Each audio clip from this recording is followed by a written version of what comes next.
Salam sejahtera untuk kita semua. Bismillahirrahmanirrahim. Alhamdulillahirabbil alamin wa bihi nasta'in ala umuri dinwadin wa ala alihi washabihi ajmain, amma ba'd. Yang terhormat Ibu Ni Ayu Gusti Sri Arjani selaku Kepala Sekolah SDN Ragunan 12, Bapak Ibu Guru SDN Ragunan 12, serta Bapak Ibu Guru Penggerak Angkatan ke-7. Puji syukur kita panjatkan kehadirat Allah Subhanahu wa Ta'ala pada kesempatan di siang hari ini kita bisa berkumpul di Aula SDN Ragunan 12 dalam acara diseminasi budaya positif yang nanti akan dibawakan oleh calon guru penggerak, yaitu Ibu Kusnul Fahira Angkatan ke-7. Hadirin yang saya hormati, sebelum acara pembukaan saya akan melantunkan sebuah pantun. Rasanya enak itu masakan opor, dibawa mama pergi ke kantor. Guru penggerak adalah pelopor, bersegera bersama jadi inisiator.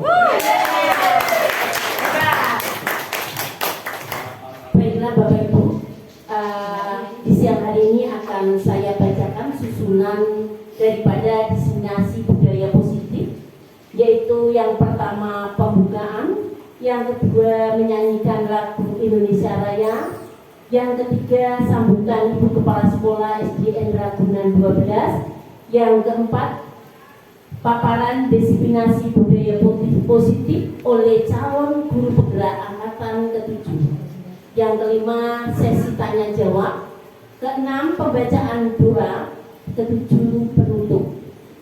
Hingga acara yang kedua yaitu menyanyikan lagu Indonesia Raya. Hadirin dimohon untuk berdiri.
Hadirin dipersilakan duduk kembali. Hadirin sekalian yang saya hormati, acara selanjutnya yaitu sambutan dan sekaligus arahan dari Ibu Kepala Sekolah SDN Ragunan 12 kepada yang terhormat Ibu Ni Ayu Gusti Sri Arjani. Disilakan.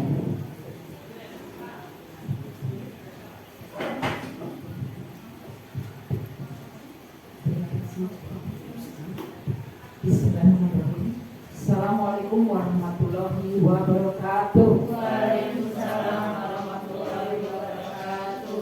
Yang saya hormati Ibu Wajah Sri Wahyuni SPD selaku Wakil Kepala Sekolah SDN Ragunan 12 sekaligus sebagai moderator dalam kegiatan ini, Bapak Ibu tenaga pendidik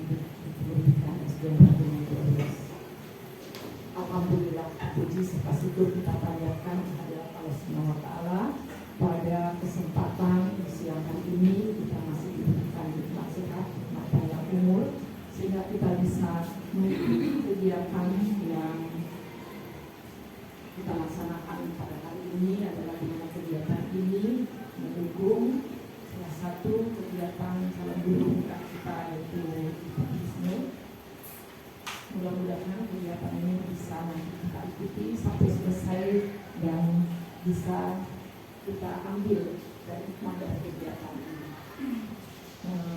Teman-teman sekalian, Bapak Ibu sekalian, hari ini kita mengikuti kegiatan diseminasi budaya positif dari Kementerian Diseminasi. Hari ini perlu Bapak Ibu ketahui, mungkin sudah semuanya tahu apa itu diseminasi, ya. Kalau tidak salah, mudah-mudahan nanti kalau salah saya dibetulkan ya, karena saya nggak bisa ini bahasa bagian Jawa bagian barat, dissemination kalau tidak salah ya. Ini adalah kegiatan di mana kegiatan ini adalah kegiatan memberikan informasi ya, kegiatan memberikan informasi agar kita dapat mengetahui ya, dalam suatu kegiatan informasi di suatu kelompok ya, bisa kita kelompok kerja guru, kelompok masyarakat dan lain sebagainya, di mana kegiatan ini memberikan informasi tentang suatu hal. Setelah kegiatan ini diharapkan kita bisa menerima dan memahami dari informasi yang diberikan itu, sehingga dari kegiatan ini setelah kita menerima kegiatan ini bisa mengubah pola pikir kita, mindset kita terhadap apa yang disampaikan. Setelah itu kita bisa memanfaatkan kegiatan ini sehingga bisa kita terapkan dalam kehidupan kita sehari-hari maupun dalam kegiatan tentu saja yang berhubungan dengan pekerjaan kita itu. Nah, Bapak dan Ibu, mari kita ikuti kegiatan ini. Apalagi di sini materinya sangat luar biasa, yaitu budaya positif. Nah, budaya positif ini banyak ya. Ini adalah mungkin nanti akan disampaikan salah satu kegiatan budaya positif yang diterapkan di sekolah kita ini. Mudah-mudahan nanti apa yang disampaikan ini benar-benar bisa kita terima, bisa menjadi benar-benar bisa menjadi budaya di sekolah kita ini. Ya, mari kita dukung semua kegiatan ini, khususnya kepada Bu Wisnu yang sebagai calon guru penggerak, mudah-mudahan bisa memperoleh hasil yang terbaik, bisa lulus nanti, dan juga teman-teman yang lain akan segera menyusul. Ya, saya yakin teman-teman ini semua bisa menjadi calon guru penggerak karena memang kemarin terbentur oleh masa kerja ya. Tapi saya selalu mensupport kepada teman-teman, ayo semua, karena kedepannya semua itu akan berawal dari guru penggerak ya. Mau prestasi apapun, mau jadi kepala sekolah atau mau ke profesi yang lain tentunya yang relevan dengan pendidikan kita, itu semua berawal dari guru penggerak ini. Jadi nanti kalau Bapak Ibu nanti kita sebagai guru kan yang terakhir itu adalah sebagai kepala sekolah. Ya, syukur-syukur bisa lebih dari itu. Kita tidak usah jauh-jauh yang kepala sekolah dulu yang mentok-mentok. Ya, seperti yang kita ketahui kan seperti itu, kepala dinas kita juga dari guru kan gitu. Nah, tapi ya mungkin kita yang paling dekat itu adalah sebagai kepala sekolah. Nah, sekarang calon kepala sekolah itu tidak bisa kalau bukan dari guru penggerak. Untuk itu teman-teman semua ayo kita semangat ya. Ini satu teman kita Wisnu sudah maju ya, kita ikuti ya, kita ikuti. Nah, mudah-mudahan melalui kegiatan ini nanti kita bisa mengambil positif dari kegiatan yang diikuti ini. Mudah-mudahan ke depannya kita bisa semua, kepada Bapak Ibu semuanya bisa sukses melalui guru penggerak ini. Itu saja yang bisa saya sampaikan untuk hari ini. Mudah-mudahan sekali lagi kita bisa mengikuti kegiatan ini dan bisa mengambil positifnya dan nanti bisa diterapkan dalam kegiatan kita sehari-hari. Sekian yang saya dapat sampaikan. Saya akhiri. Assalamualaikum warahmatullahi wabarakatuh. Waalaikumsalam warahmatullahi wabarakatuh. Demikian sambutan dan arahan dari Ibu Ayu Syahjani SPD selaku Kepala Sekolah SD Ragunan 12. Semoga yang beliau jelaskan panjang lebar menjadikan motivasi kita semua untuk menjadi guru penggerak. Guru yang baik, Bapak Ibu, adalah guru yang mau belajar, sehingga pembelajaran sepanjang zaman itu melekat di hati seorang guru. Dan sebagai guru penggerak harus tertantang untuk melaksanakan aksi nyata. Meskipun kita sadari bersama sudah dilakukan oleh masing-masing satuan pendidikan. Bapak Ibu yang saya hormati, mungkin banyak hal motivasi menjadi guru penggerak. Yang pertama, guru yang harus terus mau belajar dan belajar. 2, keinginan saling berbagi. 3, materi guru penggerak akan senantiasa diimbaskan kepada teman sejawat dan peserta didik. Baiklah, kita dengarkan bersama, yaitu aksi nyata dari calon guru penggerak Ibu Kusnul Fahira dalam presentasinya Desiminasi Budaya Positif. Kepada Ibu Kusnul Fahira dipersilakan.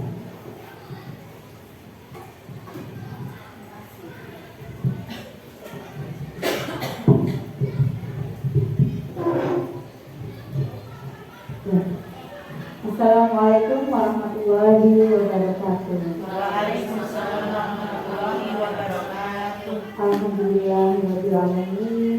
Wassalatu wassalamu ala asyrofil anbiya'i wal mursalin wa ala alihi washabbihi ajmain. Amma ba'du.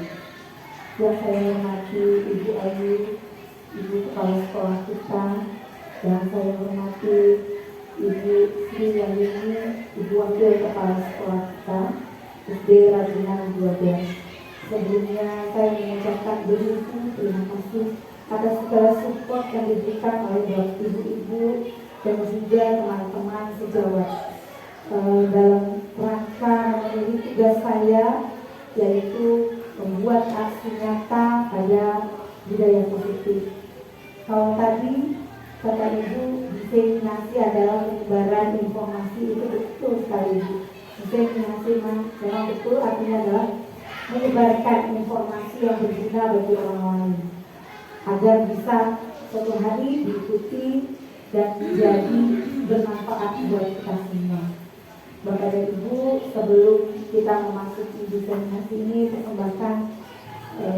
izinkan saya mempersembahkan sebuah analogi.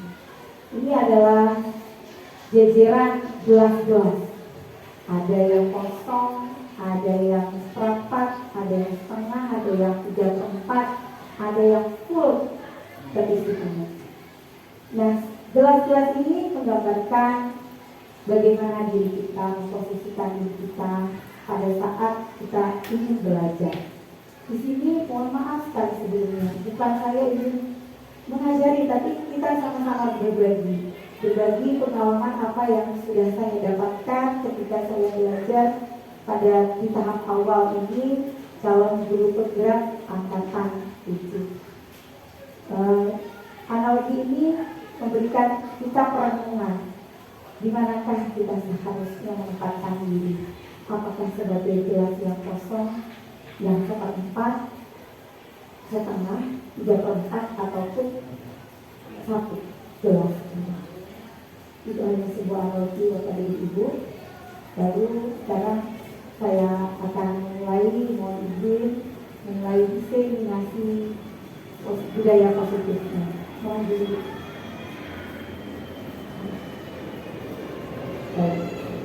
Sebelum dimulai, izinkan saya membacakan pantun dulu ya. Putri ke pasar bertemu raja. Kena duri di bawah bajunya. Mari belajar kapan saja, karena pasti gak akan ada ruginya. Kali ini saya akan mempersembahkan diseminasi penerapan budaya positif di sekolah, khususnya sekolah kita. Nah, lanjutkan Bapak Ibu ya.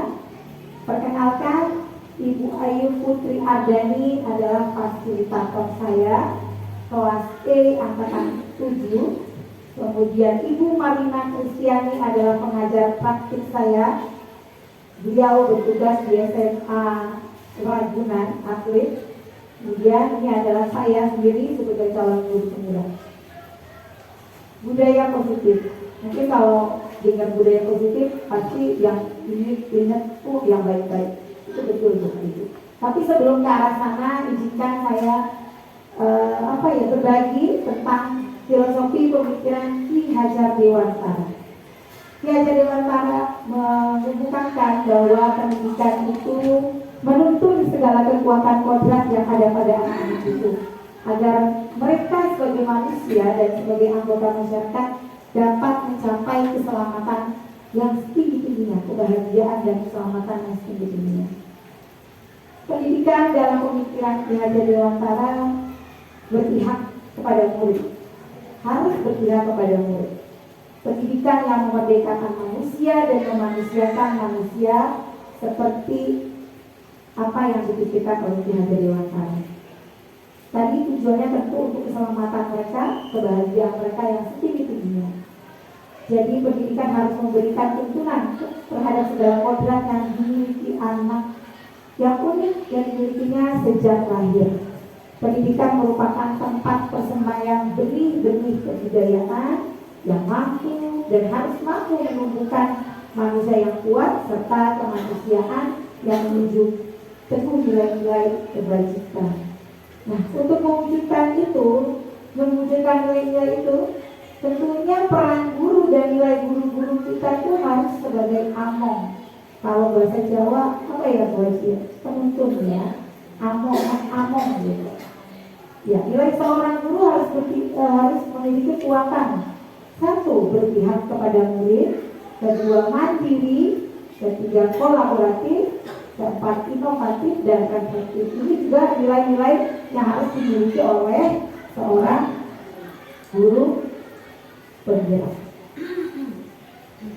Kemudian visi guru. Nah, kita tuh harus bisa dan mampu untuk mewujudkan budaya positif itu. Tentu kita harus mampu mendesain lingkungan belajar yang memungkinkan murid memiliki nilai-nilai yang luhur sesuai dengan nilai-nilai Pancasila sebagai pelajar Pancasila. Dan untuk mencapai visi tentu dilakukan dengan pendekatan-pendekatan yang tepat, yang ini namanya inquiry apresiatif atau biasa disebut dengan IA atau IE, ya, sebagai pendekatan kolaboratif untuk menemukan hal positif dalam diri organisasi masa lalu, sekarang dan masa depan. Kemudian dalam membuat visi, tentu saja tujuan kita visinya ini arahnya menjadikan sekolah yang berbudaya positif, gitu ya, membawa kebahagiaan bagi anak-anak murid kita setinggi-tingginya, kemudian berkarakter positif dan berkembang terus menjadi sebuah budaya yang positif. Nah, untuk menumbuhkan budaya positif dan lingkungan yang aman diperlukan pribadi yang berbudaya, seimbang, bahagia. Dan untuk menciptakan budaya positif berawal dari lingkungan dan budaya, baik di rumah, lingkungan, di sekolah, tentunya budaya yang positif. Nah, budaya positif ini dibangun dengan disiplin. Disiplin tentu dengan kontrol diri untuk mencapai tujuan yang mulia. Disiplin positif merupakan unsur utama untuk mewujudkan budaya positif dengan self-disiplin. Disiplin diri yang berasal dari motivasi intrinsik, jadi harus tumbuh dari dalam diri itu kalau disiplin itu ya. Ini nanti kita akan bahas topik-topiknya. Selanjutnya yang pertama adalah disiplin positif dan nilai-nilai kebajikan universal. Bapak Ibu coba sekarang kita genggam tangan kita, coba praktekkan. Bayangkan di dalam tangan Bapak Ibu ada sesuatu yang sangat berharga. Mau itu berlian, mau apapun, apa itu? Di dalam genggaman tangan itu gak akan ibu akan itu merupakan sesuatu yang membuat ibu bahagia, berharga. Ini bayangkan ada seseorang yang meminta apa yang ada di dalam genggaman itu. Apakah ibu akan rela memberikan itu? Tidak ya, tidak ya. Pasti akan mempertahankan apapun yang ada di dalam genggaman kita. Kalau itu adalah sesuatu yang sangat berharga. Ya, tentu itu juga adalah sebuah harga diri kita. Juga akan merupakan sebuah yang sangat berharga. Ini adalah contoh perubahan paradigma. Setiap misalnya ada anak, ada A dan si B. Di si A dan si B juga menuliskan benda-benda yang berharga. Sobeklah secari kertas, tuliskan benda sesuatu yang sangat berharga. Letakkan di salah satu tangan Anda dan genggam dengan segala daya. Kemudian yang B dengan sekuat tenaga tadi meminta apa yang ada di dalam genggaman si A. Tentunya apa yang akan terjadi? Nah, inilah sebuah paradigma yang disebut ilusi kontrol. Kita sebagai guru harus bisa mengontrol. Ilusi guru mengontrol murid itu hanya tadi sebuah gambaran. Kemudian ilusi bahwa kritik dan membuat orang merasa bersalah dapat menguatkan karakter. Kemudian ilusi bahwa semua penguatan positif, efektif dan bermanfaat. Dan ilusi bahwa orang dewasa memiliki hak untuk memaksa. Ini kira-kira bagaimana ya? Nah, ini semua harus berubah. Sesungguhnya siapa yang memiliki kontrol itu? Dan tadi stimulus responnya, kita mencoba mengubah orang agar berpandangan sama dengan kita. Tentu teori kontrolnya adalah kita harus bisa memahami orang lain dulu, memahami pandangan orang. Karena belum tentu apa yang dipandang orang lain juga sama dengan kita. Kita tidak bisa memaksa itu. Kemudian perilaku buruk dilihat sebagai suatu kesalahan. Jadi teori kontrolnya adalah semua perilaku memiliki tujuan. Karena pasti ada tujuannya, entah itu salah atau benar, kita harus cari tahu dulu ya Bapak Ibu ya. Dan kemudian orang lain bisa mengontrol saya. Nah, ini teori kontrolnya hanya kita yang bisa mengontrol diri kita, mau jadi baik, mau jadi tidak. Kemudian saya bisa mengontrol orang lain gitu. Seharusnya kita tidak bisa mengontrol orang lain, tapi diri kita yang masing-masing bisa mengontrol diri kita. Itu namanya dari insting. Kepemaksaan ada pada saat bukan gagal. Kolaborasi dan konsensus menciptakan pilihan baru. Jadi bahasa dipaksa, kita kasih pilihan. Kemudian ada model berpikir menang atau kalah. Model berpikir menang-menang. Kalau bisa dia menang-menang dari yang kalah. Gitu kan ya. Kemudian ini masuk ke disiplin. Apa sih makna disiplin? Nah, di sini ada disiplin itu dari bahasa Latin yang berasal dari disiplina, artinya belajar. Ya. Budaya kita memaknai kata disiplin berubah menjadi sesuatu yang dilakukan seseorang pada orang lain untuk mendapatkan kepatuhan. Cenderung umum adalah menghubungkan kata disiplin dengan ketidaknyamanan, budaya apa yang kita hargai atau pencapaian suatu tujuan. Nah, tujuan disiplin diri tentu untuk menghargai diri sendiri. Jadi kita tadi udah harus melupakan di situ tuh kayaknya tidak nyaman gitu. Padahal itu harus tumbuh dari dalam diri kita sebagai penghargaan kepada diri kita sendiri. Tadi peraturan ketat dan hukuman timbul akibat dari perilaku buruk atau pelanggaran yang dilakukan. Orang biasanya akan mengaitkan disiplin dengan peraturan atau hukuman, tapi sebetulnya itu adalah untuk menghargai diri kita sendiri. Ini adalah nilai-nilai kebajikan yang digaungkan oleh para ahli ya. Jadi nilai-nilai kebajikan itu dicapai setiap anak itu mandiri, bernalar kritis, berpendidikan global, bergotong royong, kreatif itu nilai-nilai kebajikan, profil pelajar Pancasila. Kita masuk kepada keyakinan koas. Apa sih keyakinan koas? Mengapa sih gak peraturan saja gitu ya? Biasanya kita kan tadinya nih, saya termasuk, tapi dan kita juga selalu membuat tata tertib kelas. Nah, seperti apa bedanya dengan keyakinan kelas? peraturan kelas. Mengapa? Analoginya seperti ini. Mengapa kita memiliki peraturan harus menggunakan helm bila mengendarai kendaraan roda 2? Terus mengapa kita harus patuh 3M, masker, mencuci tangan, menjaga jarak? Kenapa juga kita harus memiliki peraturan datang tepat waktu pada saat mengikuti pelatihan, pada saat hari kerja dan seterusnya? Nah, untuk mendukung motivasi intrinsik, kembali lagi ke nilai-nilai, keyakinan-keyakinan yang lebih menggerakkan seseorang dibandingkan mengikuti serangkaian peraturan. Jadi kembali lagi keyakinan kita ini, kita melakukan ini terpaksa nggak sih gitu ya? Disiplin itu jangan sampai terpaksa, tapi harus menjadi sebuah harga diri. Disiplin positif. Memang awalnya dulu saya juga berpikir kita kayaknya kalau ngomongin disiplin pasti nyambungnya ke hukuman ya.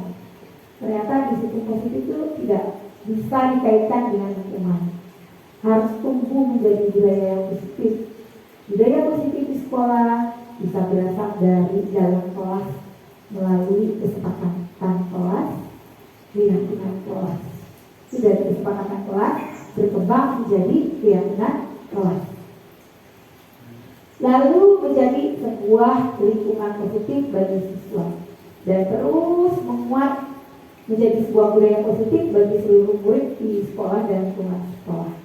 Nah ini kalau kita bisa ambil gambarnya, ini mulanya dari peraturan kelas, kita kembangkan lagi kemudian menjadi keyakinan kelas, maju lagi, kita kembangkan terus menjadi lingkungan yang positif, pastinya suatu sekolah lalu pasti akan berkembang terus menjadi sebuah kebudayaan budaya positif, karena nanti pasti dia akan berkembang, dia bawa lagi budaya positif yang dari sekolah pasti ke rumah. Gitu ya Bapak Ibu ya. Kemudian ya ini kemarin contoh ketika saya bersama anak-anak tuh mencoba membuat kesepakatan kelas anak kelas 1 ini bersyukur, berdoa, memulai mengakhiri kegiatan yang pertama santun menjaga lisan, terus kemudian jujur, tidak terlambat, sayang orang tua, guru dan teman, menyayangi taman kelas dan taman sekolah. Ini dulu kemarin saya membuat sempat di awal-awal belajar tuh membuat ini sebuah kesepakatan, tapi saya dengar lunakan, jadi berusaha tidak kata harus gitu ya. Tapi untuk selanjutnya kita berupaya mengembangkan menjadi sebuah keyakinan kelas. Nah di sini ada contoh budaya keyakinan kelas. Pakailah keyakinan kelas, bukan lagi peraturan kelas. Contohnya kita rubah sedikit diksinya ya Bapak Ibu. Mungkin kalau diksi yang lebih lunak kan kalau ini memberikan afirmasi positif buat anak-anak. Kalau dilarang mencontek, dilarang ini, kayaknya tuh disitunya jadi sebuah pas banget gitu ya. Jadi barriernya ya balik lagi ke hukuman.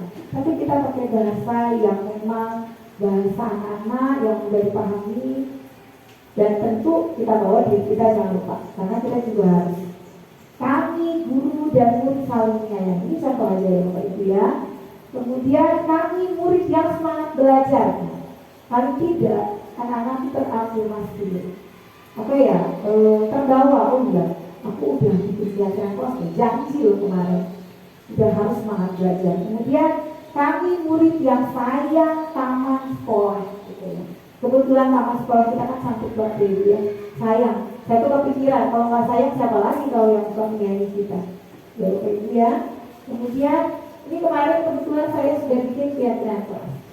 Ini jadi dengan bahasa-bahasa anak tadi seperti tadi. Nanti kita sudah jadi ya. Kemudian ini ada lagi. Di sini ada peraturan, di sini ada keyakinan kelas. Kita bisa membedakan. Biasanya ada kata-kata selalu kembalikan buku ke tempatnya, kencang banget ya Bapak Ibu. Terus ini keyakinan kelasnya kan tanggung jawab. Ada lagi peraturan dilarang mengganggu orang lain. Kita ganti menghormati orang lain. Nanti kita bisa kasih lagi diksinya tambahan kami murid dan guru yang saling menghormati orang lain, gitu ya. Kemudian peraturannya hadir di sekolah 15 menit sebelum pembelajaran dimulai. Kita ganti lagi dengan menghormati orang lain dan berkomitmen. Kemudian dilarang melakukan kekerasan. Nah, ini keyakinan kelasnya adalah untuk keselamatan, menghormati orang lain karena nanti akan melukai orang lain. Kemudian dilarang menggunakan narkoba. Biasanya anak yang udah tinggi ya, tapi kelas atas juga kita tetap harus waspada karena mereka sudah banyak mengenal obat-obatan dan tontonan yang kurang baik gitu ya. Keyakinan kelasnya ya tujuannya untuk kesehatan. Kemudian bergantian atau menunggu giliran, ini antri ya Bapak Ibu biasanya ya, budaya antri. Ini keyakinan kelasnya adalah bersabar, menghormati orang lain. Kemudian menggunakan masker. Keyakinan kelasnya adalah untuk kesehatan dan keselamatan. Jangan berlari di kelas atau koridor. Nah, keyakinan kelas kita tentu saja demi keselamatan dan keamanan. Sampai di sini. Nah, ini ada lagi didukung oleh penghargaan. Didukung penghargaan itu apa ya?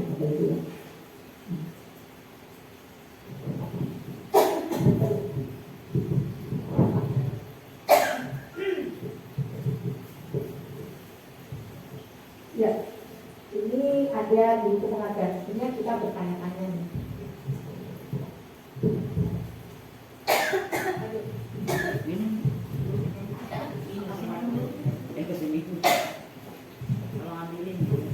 Ini kita ada menghargai atau penghargaan ya.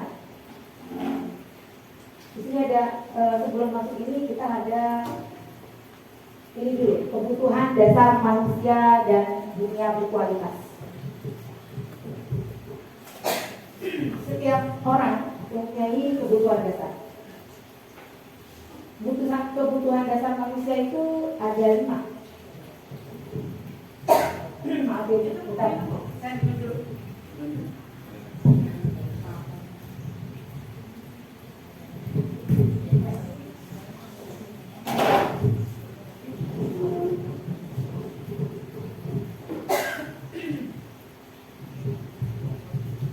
Ya, kebutuhan dasar manusia.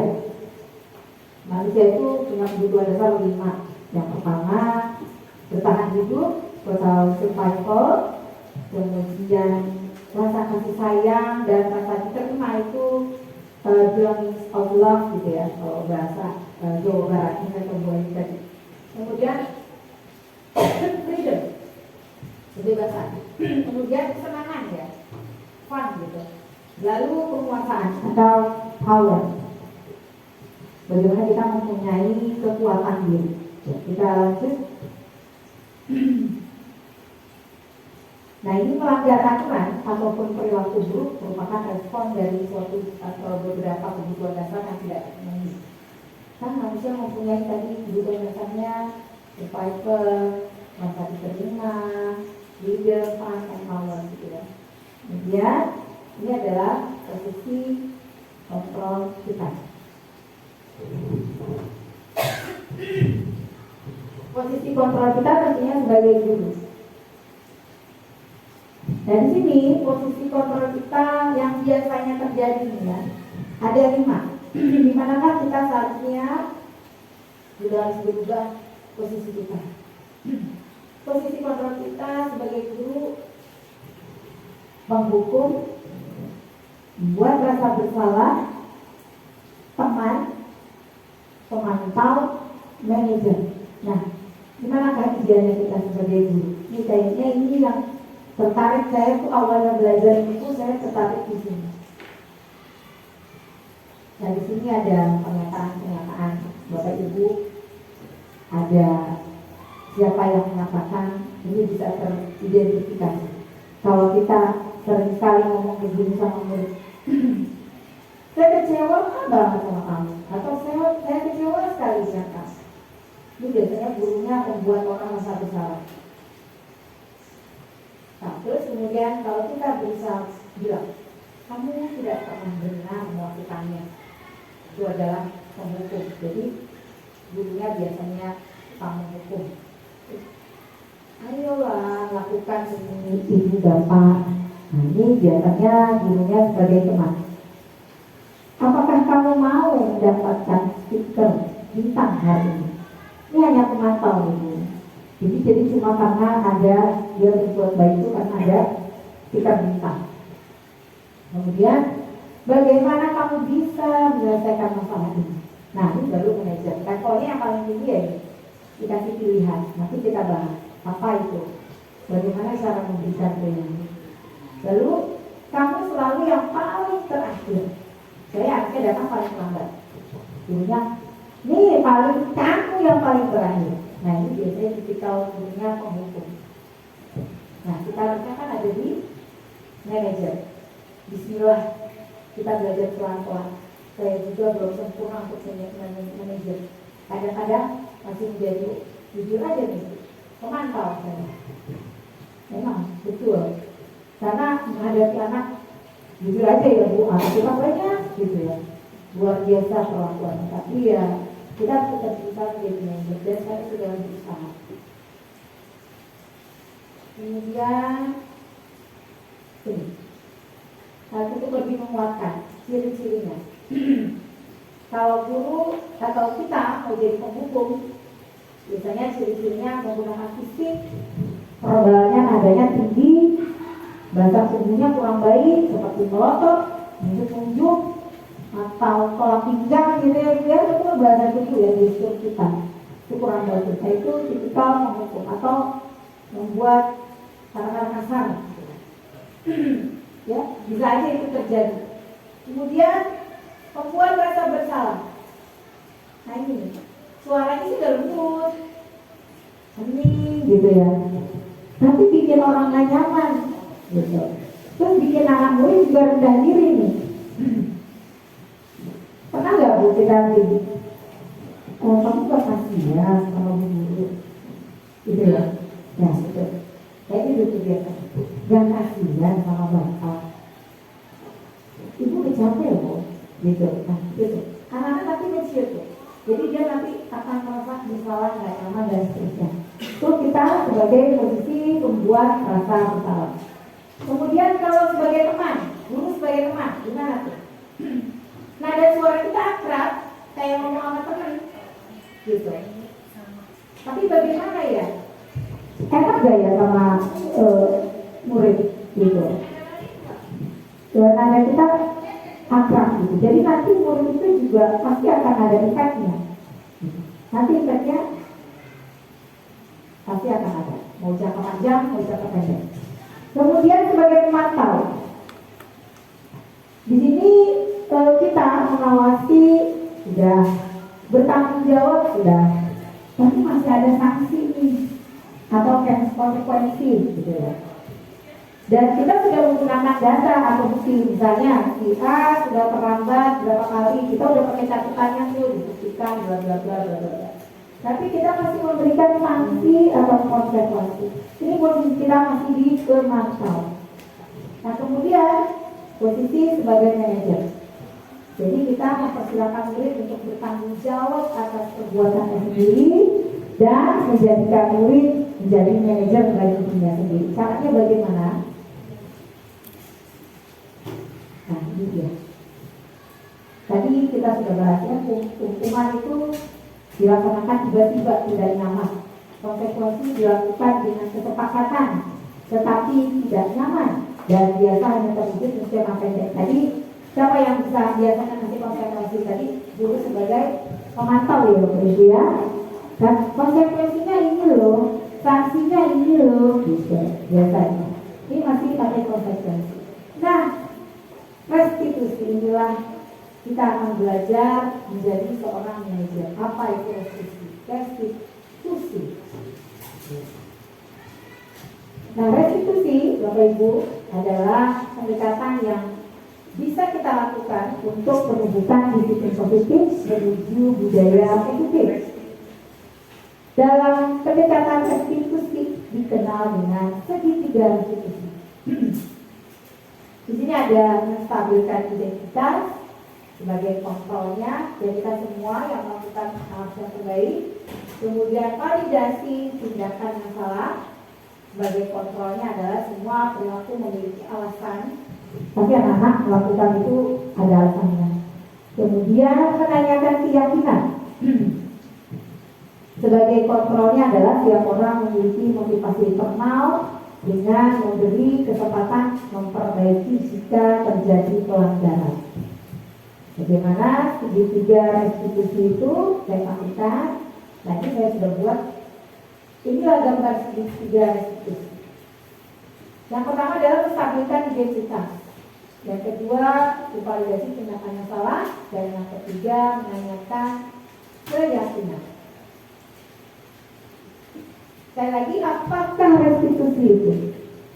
Ini adalah sebuah proses menciptakan kondisi murid untuk memperbaiki kesalahannya. Lalu kita lihat lagi di sini. Dan satu-satu kita coba urai ya, menstabilkan identitas. Nah, di fase ini kita berupaya menanyakan masalah. Ini mungkin Bapak Ibu bisa ikuti nanti kata-katanya ini. Kalau ada anak yang berbuat salah, saya sudah praktekkan ya. Kemarin sudah beberapa anak yang berkasus sudah saya praktekkan. Dan di sini Bapak atau Ibu tidak ingin mencari siapa yang benar dan salah. Kemudian tidak ada manusia yang sempurna.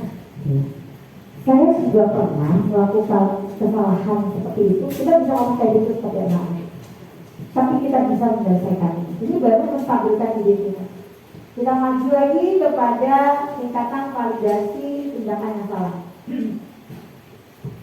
Kita bisa bilang seperti ini kan, padahal kamu bisa melakukan yang lebih buruk dari ini ya. Atau kamu pasti punya alasan kenapa melakukan hal itu. Kamu patut bangga pada dirimu sendiri karena kamu telah melindungi sesuatu yang penting buatmu. Kamu boleh mempertahankan sikap itu, tapi kamu harus menambahkan sikap yang baik.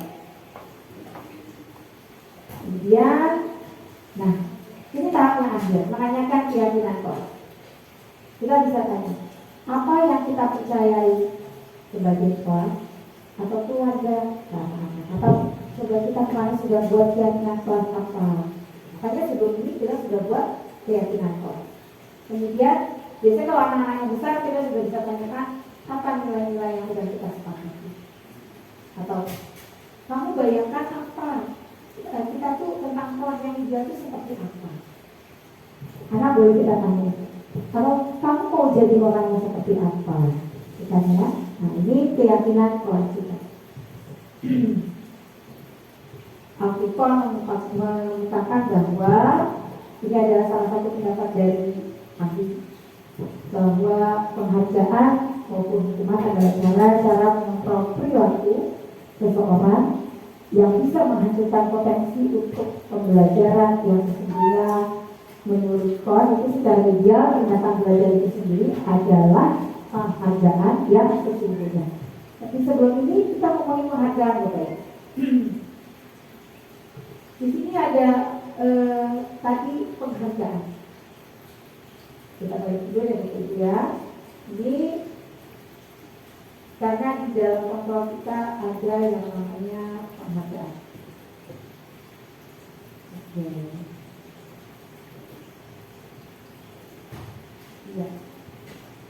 Nah ini ada hukuman dan konsekuensi. Tadi bedanya hukuman dengan konsekuensi. Ya. Di sini kita bahas lagi. Tadi ada konsekuensi. Biasanya pemantau yang tadi pakai konsekuensi. Di tindakan guru biasanya kita bisa pilih di sini. Ini hukuman atau konsekuensi kita bisa. Ya. Tindakan guru mencatat 100 kali dalam buku kalimat saya tidak akan terlambat. Ini kategorinya apa nih gurunya? Pemukul ini tega benar ya? Tega benar. Ya, jangan ya, saya belum pernah. Nggak tega. Kemudian lari mengelilingi lapangan basket 2 kali karena terlambat lagi di sekolah. Ini gurunya sebagai pemukul ya, karena hukuman. Kemudian murid diminta untuk push up 15 kali. Aduh. Ya, jadi menghukum. Kemudian menggantikan kertas tugas teman yang telah dicoret-coret, ini konsekuensi. Lebih lunak gitu ya, ini sanksi atau buat konsekuensinya kamu harus ganti gitu ya. Kemudian membersihkan tumpahan air di meja tulis karena tersenggol pada saat belajar, ini konsekuensi juga. Kemudian murid disuruh untuk mengenakan sepatu seharian di sekolah karena tidak mengenakan sepatu hitam. Ini hukuman, Bapak Ibu. Kemudian baru mengelilingi lapangan basket lagi selama 10 menit di pelajaran PJK. Ini konsekuensi dan hukumannya ya. Jadi memang hukuman itu bersifat biasanya fisik. Ada tidak. Nah, bedanya hukuman dan konsekuensi. Intinya kita harus tahu. Hukuman ini sesuatu yang menyakitkan, harus terjadi. Konsekuensi ya harus terjadi, tapi nggak menyakitkan. Kemudian kalau hukuman biasanya itu membuat anak sakit fisik maupun hati gitu ya, jangka waktunya lama.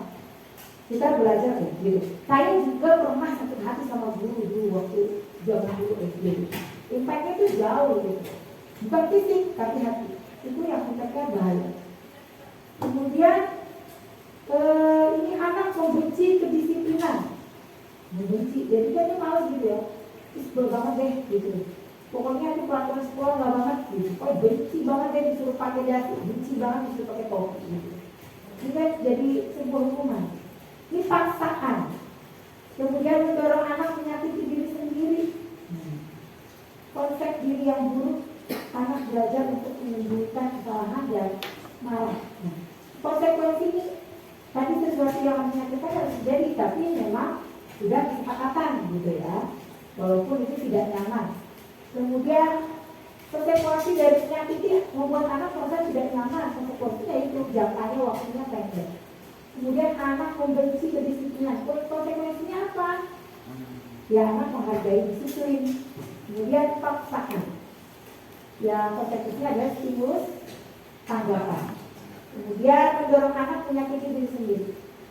Jadi konsekuensinya kita bisa mendorong anak agar mudah menyesuaikan diri ya. Kemudian konsep diri yang buruk, konsekuensi ya anak konsep dirinya baik. Saya itu anak baik, saya itu anak ini bisa kok aku berbuat baik gitu ya.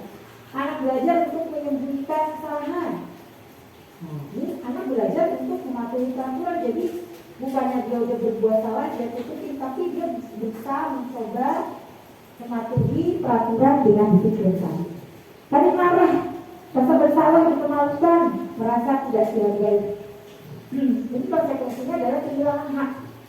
Anak itu jadi kehilangan hak, tidak dibuat nyaman, diasingkan, ya untuk sementara. Biasanya kita gitu ya. Baik, Bapak Ibu, tadi ada di samping hukuman, konsekuensi, kita pasti juga mengenal namanya penghargaan. Nah, coba Bapak Ibu, penghargaan bisa percaya nggak Bapak Ibu? Ternyata penghargaan itu jadi sebuah hukuman. Ada dihukum oleh penghargaan. Ternyata penghargaan itu akan satu menurunkan kualitas, dua penghargaan mematikan kreativitas, penghargaan mengurangi motivasi intrinsik, kemudian penghargaan mengurangi ketepatan, penghargaan tidak efektif, dan penghargaan akan merusak hubungan. Ya, seperti itu ya. Jadi penghargaan itu ternyata nggak semuanya positif. Saya juga agak kaget ketika baru belajar, wah ternyata selama ini cara pandang kita ada yang kurang tepat, penghargaan gitu ya. Nah, Bapak Ibu, itu adalah tadi paparan saya mengenai budaya positif. Untuk selanjutnya saya serahkan kepada Ibu Sri Wahini belajar. Mungkin kita buka sesi tanya jawab. Tapi sebelum sesi tanya jawab, maaf bisa kita dua video ya untuk yang sudah saya lakukan budaya positif di kelas. Mungkin Bu Lulu bisa saya dari video awal perjalanan saya membuat aksi nyata ini juga dari minta izin ibu ya, ini, oke. Kemarin waktu itu sudah ketika melangkah dalam aksi nyata ini saya meminta izin kepada ibu dan ibu Haji. Suaranya itu sudah masuk ya?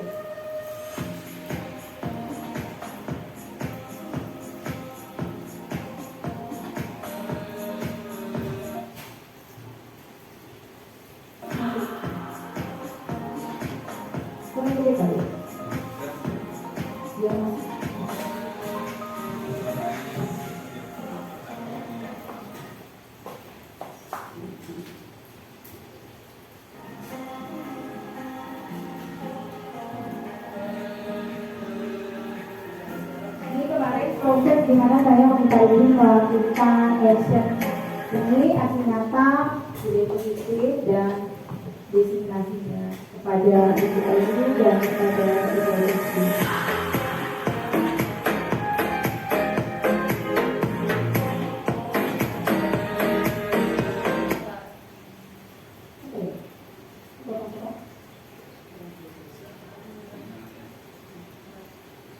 Ini situasi ya.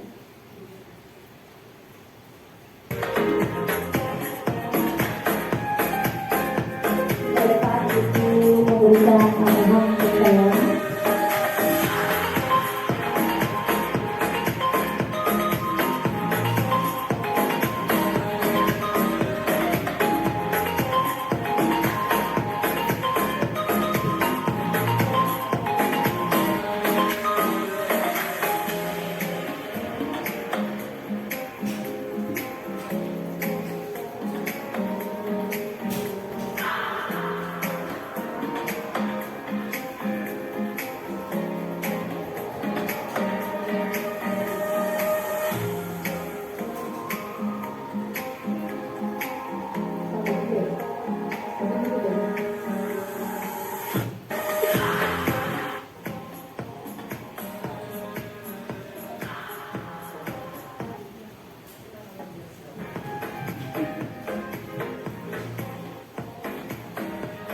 Nah, itu waktu kepala kita buat dia sendiri.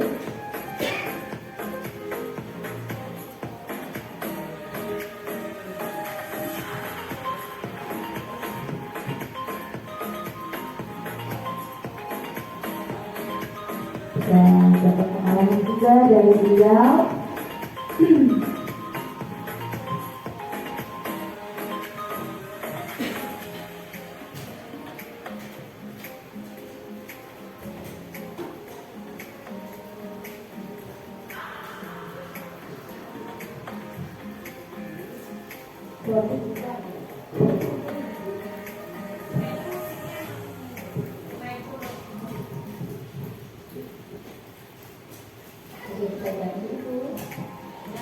Satu lagi videonya boleh.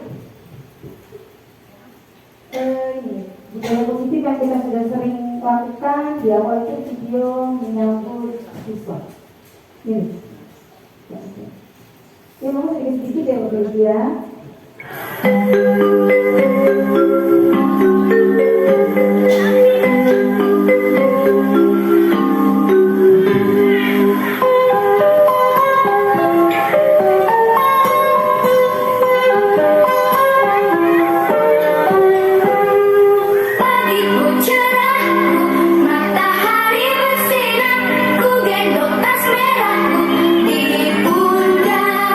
Selamat pagi semua, ku nantikan dirimu.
kita mulai tanya jawab. Ya.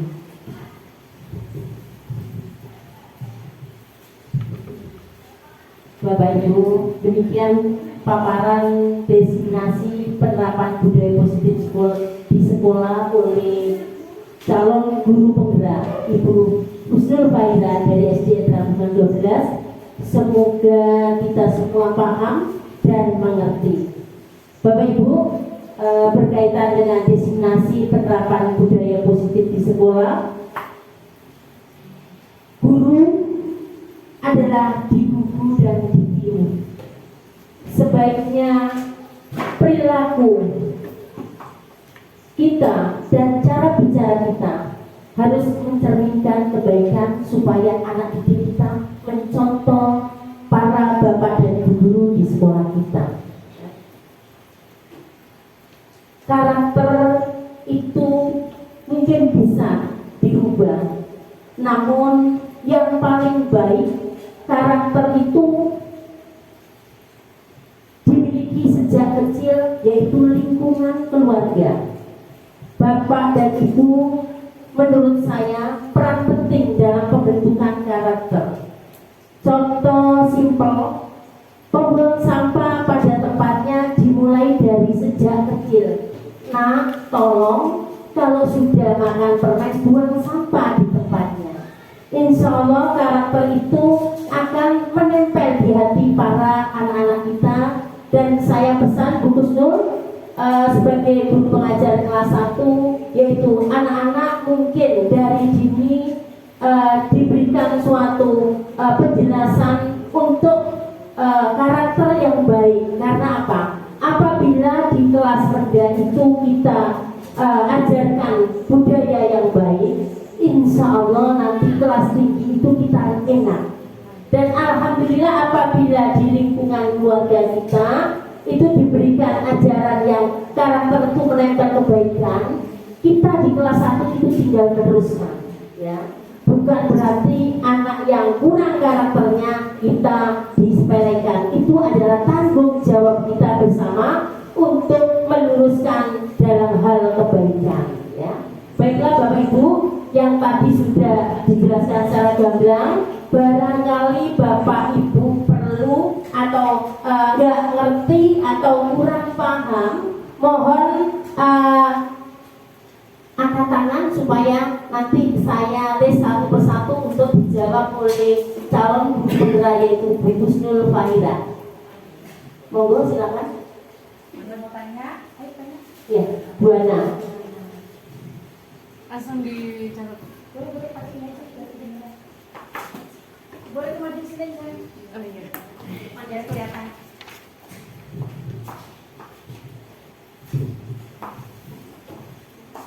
Assalamualaikum warahmatullahi wabarakatuh. Waalaikumsalam.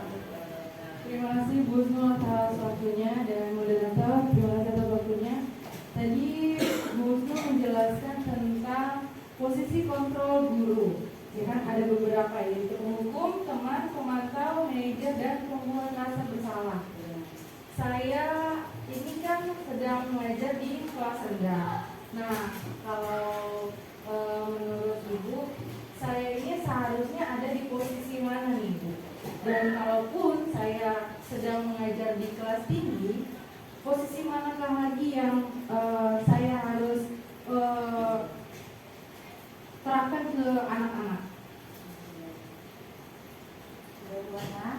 Terima kasih.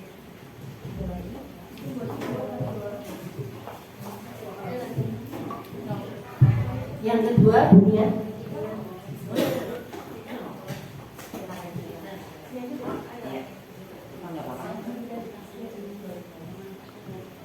Terima kasih atas waktunya, Bu Husnul, Bu Haji, Bu Ayu, dan Bu Nurul semuanya.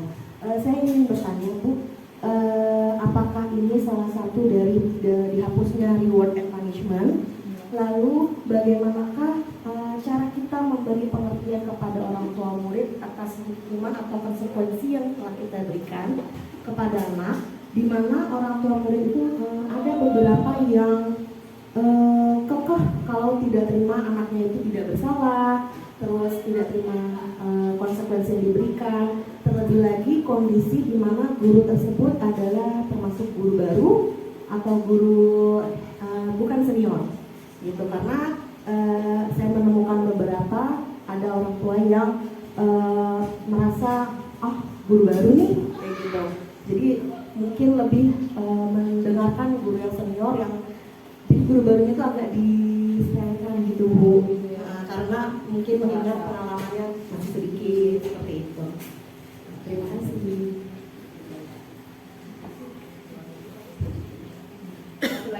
Satu lagi ya Bu. Siapa ada satu lagi? Mau tanya? Atau Ibu? Satu lagi Bu Titin barangkali.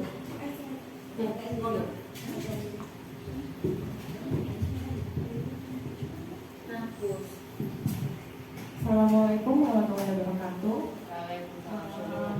Waalaikumsalam Terima warahmatullahi kasih atas waktunya. Bu Kusno, saya mau bertanya, tadi kan di akhir itu ada penjelasan penghargaan menjadi apa ya? Oh, penghargaan menjadi negatif ya tadi ya, kalau nggak salah ya di akhir Jadi itu. hukuman. Penghargaan menjadi akan menurunkan kualitas. Iya. Nah, saya minta dijelaskan lebih detail lagi kenapa penghargaan itu bisa menjadi menurunkan kualitas dan yang lain-lainnya tadi. Iya, itu aja. Terima kasih. Ya contohnya biar lebih jelas lagi. Ya. Terima kasih. Jawaban ini pertanyaannya cakep-cakep banget nih Bu. Pertanyaan anak muda soalnya. Pertanyaannya mantep-mantep. Bagus semuanya. Yang pertama, sebelum saya menjawab, santai dulu deh, kita berdiri dulu ya Bu ya. Sebentar aja. Berdiri dulu ya. Ayo. Semangat ya, semangat ayo. Melek. Biar melek. Kalau yang deket nggak apa-apa deket. Kalau saya bilang tepuk satu, tepuknya gini. Dah stop. Kalau saya bilang tepuk dua, hey, gitu ya. Gitu. Kalau tangan kanan, kalau saya bilang tepuk tiga, hey, gitu ya. Oke, bisa? Oke. Kita mulai ya. Oke, mulai. Tepuk satu, tepuk dua, hey. Coba tepuk tiga, hey. Coba kita ulangi lagi. Tepuk dua, tiga, hey.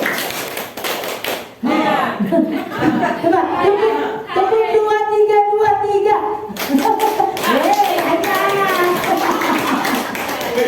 ya lanjut. Mainkan semangat deh. Mainkan semangat. Ya betul ya. Ya paling nggak ada relax ya Bapak Ibu ya. Nah, sekarang saya mencoba menjawab.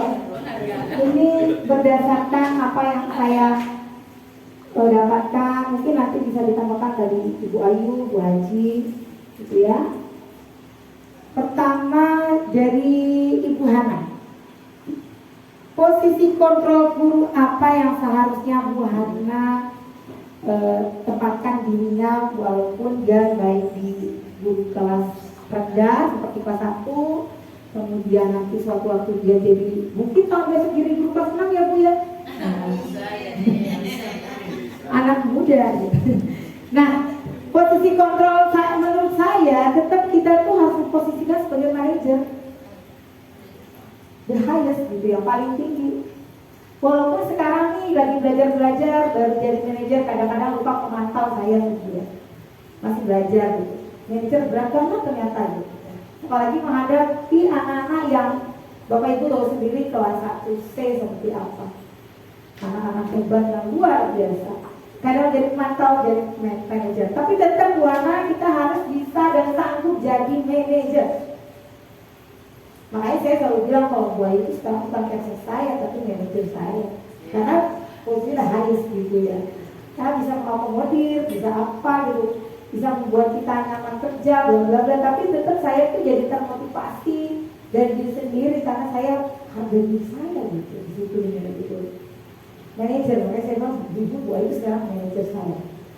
Tetap ya Bu Ana jadi manajer, itu menurut saya.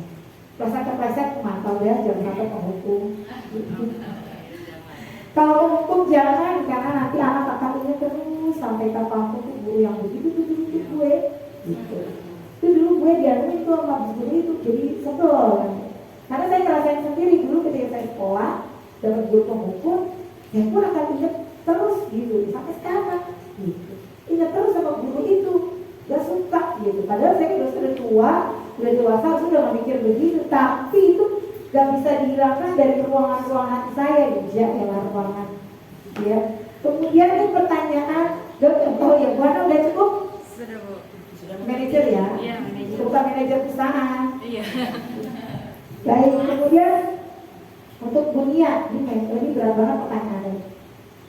Berkaitan dengan dihapusnya reward and punishment. Ya ini balik lagi sih kayak kita memerdekakan manusia, memanusiakan manusia. Ketika kita masuk kurikulum 13 dulu, kan kita nggak boleh ada ranking mungkin.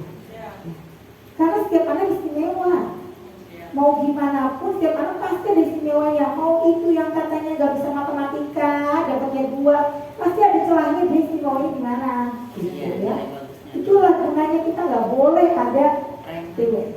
Mungkin pengalaman kita ya dulu ya, Deko. Seperti apa sih Deko di sekolah? Kelvin. Masya Allah. Deko sekolah sebulan bisa dihitung dengan jari bisa 3 kali. Sampai kita samperin ke rumahnya berdua sama Bu Lulu. Anaknya lagi pulang kampung.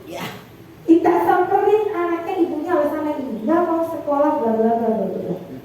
Tetap kita bimbing, kita tuntun, anterin gitu. Ternyata sekarang dia punya bakat yang lebih, tiap hari baca salawat dia di masjid, yang baca terawih dia, ternyata kebisaannya banyak gitu ya. Dan yang mungkin itu salah satunya contohnya sama Deko Kelvin gitu juga. Nah ini mungkin reward dan punishment itu dihapus begini Bu, karena setiap anak itu istimewa, membawa kodratnya masing-masing yang dibawanya sejak lahir. Kita tetap harus menghormati dia. Emang apa begini gitu. Kita nggak bisa merubah dia harus jadi maunya kita. Jadi guru itu kalau kita ibarat kata petani, Bapak Ibu, kita nanam jagung, jangan mikir kita bakalan bisa merubah dia jadi padi. Karena dia udah dari sononya jagung, kita rawat aja jadi jagung yang subur, nah cakep, jagung manis yang gembul kan gitu. Nggak mungkin kita ubah menjadi padi gitu. Maunya saya kamu begini, maunya saya kamu begini gitu. Itu nggak bisa. Itu salah satu tujuannya kita dihapus dari reward and punishment seperti itu. Karena orang pasti melakukan kesalahan pun ada sebabnya. Seperti kasus yang banyak saya temui di kelas 1 saya sekarang ini, Bu Aisyah juga banyak berkonsultasi bagaimana anak ini nggak mau sekolah, downnya seperti apa, tiap hari berangkat harus nangis dipaksa. Ternyata saya nggak bisa menghukum dia, tapi saya harus bawa dia nih sampai semangat dulu belajar. Ternyata dia punya masalah berat dari rumah, anak broken home. Broken home-nya tuh juga baru terjadi. Itu kan udah merusak mental dia tuh kayak apa? Mentalnya dia, Masya Allah, saya nggak bisa kebayang anak broken home itu sakit banget gitu. Ibarat kata, kita yang ibu bapaknya berantem di rumah, anaknya aja ngaruh gak Bapak Ibu? Ngaruh. Bapak Ibunya diam-diam, saya sih ini aja ya, jujur aja gak mungkin orang tidak punya masalah. Pasti anak juga akan mikir, kok papa atau ayah atau mama diem-dieman, pasti dia juga ada impact-nya masih di sekolah. Apalagi yang broken home, kita yang harus kita fasilitasi gitu. Inilah punishment. Kita tanya. Nah, kemudian apa ya tadinya? Bagaimana memberikan pengertian kepada orang tua tentang kalau guru-guru itu nggak bisa ngasih punishment, kita nggak perlu, nggak boleh ngasih reward gitu ya. Guru yang baru-baru Guru yang baru dirasa kurang berpengalaman gitu, jadi perhatikan gitu saat kita memberikan hukuman atau konsekuensi. Oh gitu ya, memberikan konsekuensi atau hukuman. Sebenarnya sih biasanya orang tua yaitu seperti alamiah orang tua khawatir dengan anak. Tapi selama kita masih bisa memberikan pengertian, tentunya dengan bahasa yang masuk akal, logik, terus juga tidak menyakiti pihak manapun, pasti orang tua bisa menerima. Insya Allah. Kayak misalnya konsekuensi misalnya ini loh Bu, kemarin kan kita sudah membuat keyakinan kelas gitu. Memang sebelum memberikan konsekuensi itu tentunya kita kepada anak sudah bertanya tadi dengan cara menstabilkan identitas, apa tadi validasi kesalahan dan keyakinan kelas. Tadi kita sudah melakukan restitusi itu dulu dunia. Jadi kita tidak mutlak menyalahkan anak gitu. Tapi harus tahu dulu ini sebabnya apa. Nanti dia kasih pilihan untuk menyelesaikan masalah ini, kamu maunya bagaimana. Jadi gak jadi pilihan, gak jadi hukuman, tapi menjadi pilihan dia atau kesempatan dia memperbaiki kesalahan. Nanti dia kan akan menyampaikan ke orang tuanya gitu. Kemarin juga saya pengalaman ketika murid saya salah, ternyata dia ngadu ke ibunya. Aku gak dihukum sama Bu Husnu. Saya baru tahu, ibunya lapor sama saya. Ya karena kemarin saya melakukan segitiga restitusi itu. Saya nggak dihukum sama Bu Husnu. Jadi ibunya udah mati-mati. Tapi ibunya kemarin alhamdulillah hukum aja Bu anak saya kalau memang kok nggak perlu saya bilang. Tapi dia sudah berusaha memperbaiki kesalahan. Jadi bagaimana kita menyampaikan dengan redaksi, dengan bahasa yang memang sudah sepatutnya lah. Itu bagaimana kita pintar-pintarnya aja gitu ya. Yang pasti melakukan segitiga restitusi tadi. Nanti mungkin kita kalau ada kesempatan kita belajar lagi deh, kita bedah lagi yang segitiga restitusi ini. Begitu ya Bu Dunia ya? Cukup ya Bu ya? Apa masih belum puas? Belum puas ya? Kemudian Bu Lulu, penghargaan menurunkan kualitas. Penghargaan gitu. Kita udah biasa ya. Jadi nanti kalau misalnya anak diberikan penghargaan, jawab 1 dapat pensil, jawab 2 dapat pensil gitu ya. Itu biasanya anak besok-besok berpacunya karena pensil gitu. Jadi dia nggak tumbuh insistif dari dalam diri sendiri. Oh aku harus mampu nih, aku harus bisa gitu. Menjawab ini atau melakukan ini bukan karena dihargai oleh pensil, penghargaan dengan pensil atau harus apa gitu. Seperti mohon maaf Ibu, kayak kelas kita kan harus bersih. Saya lillahi ta'ala sudah melakukan demi penghargaan. Tapi ya memang saya butuh kelas saya yang nyaman, bersih gitu. Saya tidak peduli dengan penghargaan itu. Anggap saja penghargaan itu adalah bonus buat saya gitu. Jadi bagaimana kita menerapkan ke anak juga, ya memang aku harus begini, gak penting pensil itu gitu. Karena kejadian ini keponakan saya sendiri, ketika dia dapat sesuatu dia bisa menjawab dan itu dia di rumah ngeluh, ya hasilnya gini doang, aku juga punya gitu sebenarnya. Nah kita kasih pengertian kalau itu bukan karena pensilnya, tapi dia harus tumbuh dari dalam dirinya, menurunkan kualitas. Jadi nanti apa ya, segala sesuatu itu dilakukan karena nanti ada penghargaannya gitu. Jadi itu jangkanya juga bisa panjang, bisa pendek. Nah, begitu ya Bu. Ada lagi? Sudah bisa diterima? Bisa ya Bapak Ibu ya. Oh ya, tadi sebetulnya saya mau menghadirkan sebuah film buat Ibu berkaitan dengan posisi kontrol kita. Ini tadi kan Bu Hana nih udah nanya, aku di mana seharusnya posisi kontrol kita sebagai ibu. Dulu bisa nggak kita film-filmnya dulu? Mungkin dengan film ini kita bisa menjadi lebih kuat menggambarkan diri kita tadi. Apa ya? Kita orang meneteskan air mata dulu. Ini benar. Kita buka filmnya.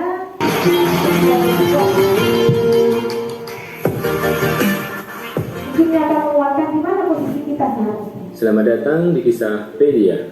Kisah ini tentang seorang anak bernama Amir yang duduk di kelas dasar dengan kebiasaannya selalu datang terlambat ke sekolah. Hari itu, Amir dengan sangat tergesa-gesa sambil berlari. Ia berangkat sekolah, namun waktulah yang sudah tidak memungkinkan sehingga tetap saja ia terlambat. Dengan napas terengah-engah, Amir masuk ke ruangan kelas. Guru yang tengah mengajar pun sudah hafal dengan kelakuan Amir yang selalu terlambat datang. Hukuman pukulan dengan telunjuk rotan di tangan. Ini kayak zaman Belanda ya. Setiap ditanya guru mengapa terlambat, Amir selalu diam dan menundukkan kepala sambil menerima hukuman dari guru. Meskipun sering datang terlambat, Amir merupakan siswa yang berprestasi di dalam kelasnya. Peringkat pertama selalu ia peroleh setiap akhir semesternya. Suatu hari, sang guru tanpa sengaja melewati depan rumah kecil Amir. Tanpa sengaja. Betapa terkejutnya sang guru melihat Amir dengan adiknya bergantian baju untuk sekolah. Sang guru pun akhirnya paham mengapa Amir setiap hari datang terlambat ke sekolah. Ternyata penyebabnya ini. Ia harus bergantian baju dengan sang adik yang ke sekolah masuk pagi, sedangkan Amir sekolah masuk siang setelah adiknya. Setelah kejadian itu, keesokan harinya Amir masih dengan kebiasaannya, yaitu terlambat masuk sekolah. Dengan berlari dan tergesa-gesa, Amir masuk ke dalam kelas. Amir langsung menadahkan telapak tangannya untuk diberi hukuman. Namun, Amir pun terkejut bukannya memperoleh hukuman pukulan, telunjuk rotan, malah mendapatkan tatapan haru dari sang guru. Sang guru pun bersimpuh di depan Amir sambil memeluknya. Dengan rasa haru, sang guru pun merasakan penderitaan Amir yang setiap hari harus berjuang dengan melawan kemiskinannya untuk ke sekolah dan berjuang melawan hukuman dari sang guru karena keterbatasan ekonomi. Sontak seluruh murid di ruang kelas pun ikut terkejut oleh apa yang dilakukan gurunya. Dan akhirnya guru tersebut menceritakan semua kejadian yang ia saksikan mengenai Amir ke seluruh murid di kelas. Semua murid pun ikut terharu dan iba atas perjuangan Amir sampai seperti itu. Semua cemoohan mereka berubah menjadi empati serta simpati penuh air mata. Itulah sedikit kisah tentang perjuangan anak berprestasi bernama Amir yang berjuang melawan kemiskinan demi masa depan. Dari kisah ini bisa kita ambil hikmah bahwasanya jangan pernah menilai seseorang dari luar saja, namun nilai juga dari dalam sampai ke latar belakangnya. Karena yang terlihat buruk di luar belum tentu buruk pula di dalamnya. Terima kasih telah menyimak kisah ini. Jangan lupa like, komen, serta subscribe-nya untuk membantu channel ini terus berkarya dan memberikan manfaat kepada semuanya. Sampai jumpa di video kami yang lain. Ya, ini dia salah satu contoh film. Dan bagaimana ya kalau kita menjadi penghukum, rasanya gitu, kita tanpa tahu sebabnya. Jadi menurut Bapak Ibu gimana tuh? Apa rasanya ketika kita menjadi guru, kalau guru bilang guru itu ya, zaman-zaman kita asal sekolah guru kita pasti ternyata kita banyak salahnya gitu. Kalau orang seperti ini menyakitkan hati. Bagaimana Bapak Ibu? Bisa dipahami ya? Jadi kesimpulannya memang kita harus tahu dulu apa masalahnya, apa latar belakangnya, kenapa dia begitu, kenapa begini, kan harus tahu dulu. Kalau kayak gini, apakah misalnya nih kita melakukan sebuah penghukuman, ternyata kondisi anak itu di luar dari tugas kita, apa kita nggak merasa kebawa dosa terus? Bawa dosa terus pasti ya Bu ya? Kepikiran pasti, ya Allah, ternyata gitu bahasanya. Salah deh kita, namanya dari dosa gitu. Jadi itu tadi hanya contoh dari sebuah film. Dan ini juga pastinya kisah nyata Dan pastinya anak murid kita juga banyak yang seperti itu, banyak sekali. Yang datang dengan perut lapar pun banyak. Bagaimana, makanya mohon maaf di sini, ketika kita baru masuk, kita kan bangkitkan dulu gairah. Kalau boleh berbagi gairah, dia belajar. Jangan ujung-ujung buka bukunya 3x4, 3x5, padahal dia lagi lapar dari rumah. Shock. Kesian, hibur-hiburlah dulu, nyanyi-nyanyi ke apa gitu ya. Mungkin kalau tiap hari buah itu saya dengerin dulu tuh saya nyanyi. Ya, dan itu anaknya bisa request lagi, buah punya lagu ini, punya lagu ini gitu ya. Tapi ingat gak kelamaan juga, kelamaan satu album nanti ya. Nah, paling tidak kita memahami dia datang ke sekolah ini dengan langkah yang baik, langkah yang senang atau tidak. Hibur-hiburlah dulu. Tanya dulu, jangan-jangan belum minum, belum makan, belum sarapan, ya. Nah, lalu ya ini berbagi aja. Ketika kita mulai pembelajaran, mohon maaf teman-teman, jangan lupa ucapin salam. Mohon maaf nih, biasanya guru bilang seperti ini. Tiba-tiba ujuk-ujuk, ya buka bukunya. Untung saya berkasih salam duluan, kan gitu. Salam dulu, tanya kabar gitu ya. Paling gak tuh ada afirmasi positif dari anak-anak gitu. Oh, I'm happy gitu, I'm happy here. Kayak anak-anak juga selalu bilang, wah aku suka di sekolah, wah saya senang banget ya.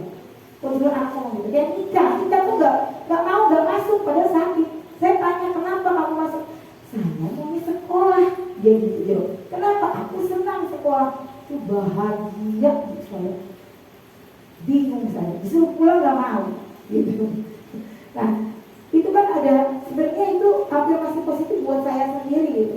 Campur buat saya, oh saya besok. Tapi kalau saya lagi marah, saya kesel, kepikiran, ya Allah tadi kenapa saya marah, ada banget gitu. Tapi itulah saya sebagai manusia, tidak terlepas dari kurang dan dosa. Jadi saya cuma hanya ingin berbagi gitu dengan teman-teman.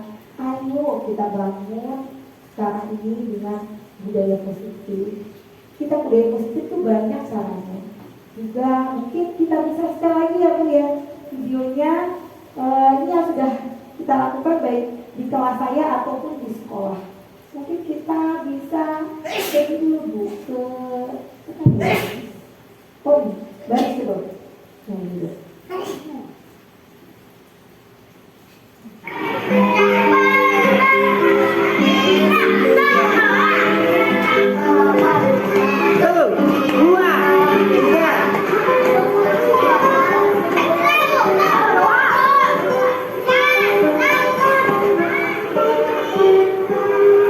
Pagiku cerah, matahari bersinar, ku gendong tas merahku di pundak.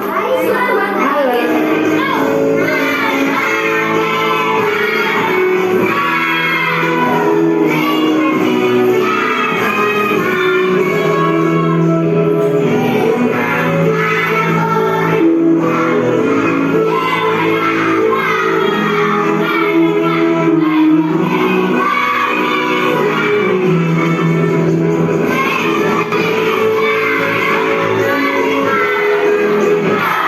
Ketuhanan yang Maha Esa. Dua. Kemanusiaan yang adil dan beradab. Tiga. Empat. Kerakyatan yang Dua. Kemanusiaan yang adil dan beradab.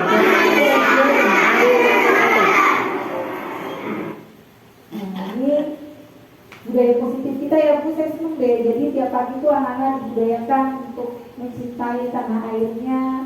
Setelah tadarus kita baca, kita membaca lagu Indonesia Raya, baca Pancasila, itu kan positif. Nah, tadi saya menekankan pada berbaris, kenapa Bapak Ibu saya sampaikan, saya memberikan kesempatan kepada anak-anak untuk mewujudkan jiwa kepemimpinan. Kita beri kesempatan buat dia. Jadi bukan kita yang nyiapin siap ya gitu. Tapi anak mau sesalah apapun nggak apa-apa, nanti lama-lama bisa. Jadi Jadi itu untuk memberikan kesempatan bahwa dia mampu menjadi seorang pemimpin. Ini dibikin PD anak-anak. Kemudian ini ada lagi yang sudah saya lakukan di kelas. Ini adalah menghargai pendapat orang lain. Mungkin ini kalau belajar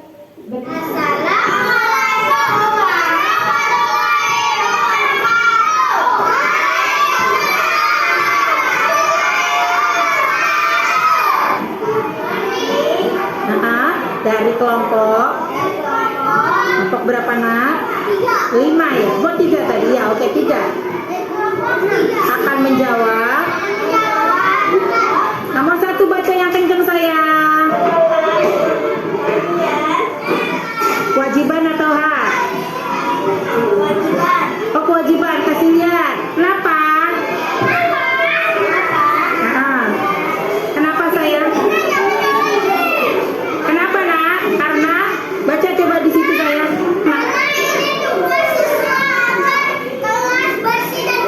Pinter, betul semua ini? Betul. Tepuk tangan buat kelompok 6. Oke. Kelompok 5 oh ya maaf. Dan sudah selesai. Demikian kelompok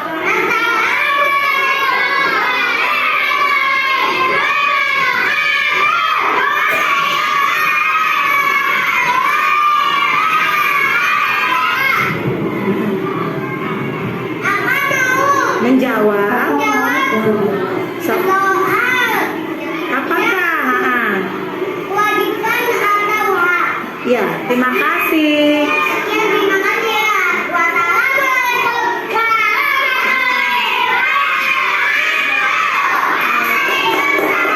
Warahmatullahi wabarakatuh. Astrid.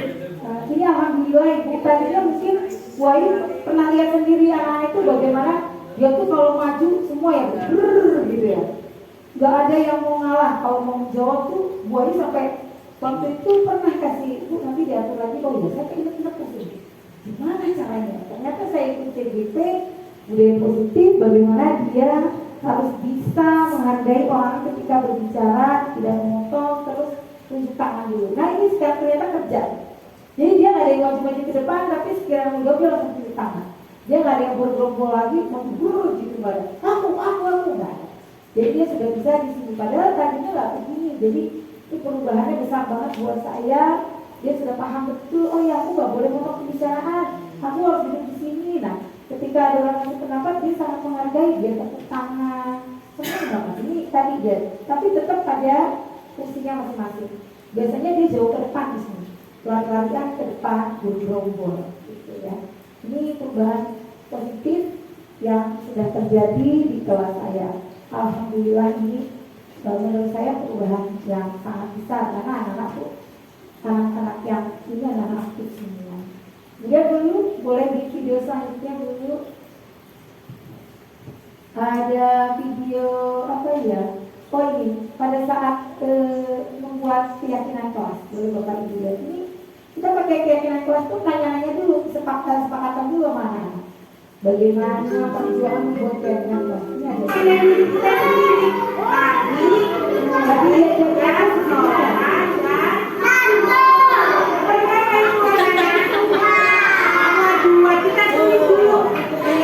Coba, nanti dia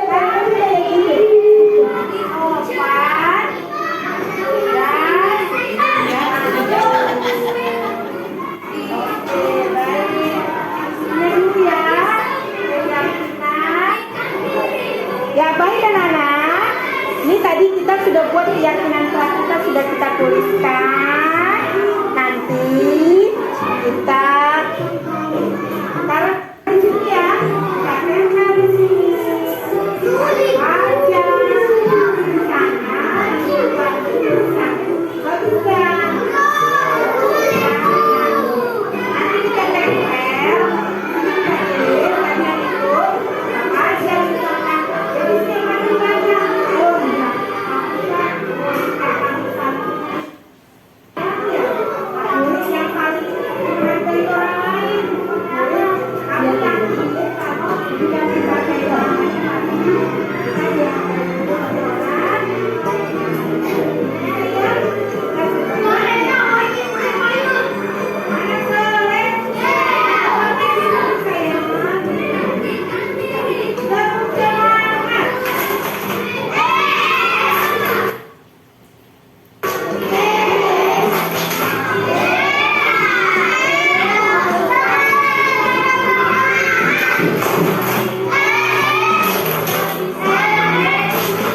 Bapak Ibu. Mungkin ada, kalau mau lihat videonya juga masih banyak ini video-video kita kegiatan sekolah ketika mencintai tanaman, taman. Tapi saya rasa sudah cukup ya Bapak Ibu ya. Nanti kita silakan.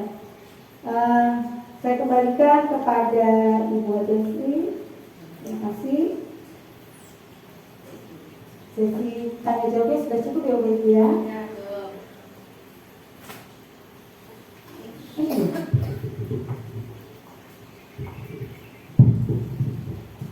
Bapak Ibu hadirin semua yang saya hormati, sesi tanya jawab sudah dijawab oleh Ibu Gusnul Fahira selaku calon guru penggerak angkatan yang ke-7.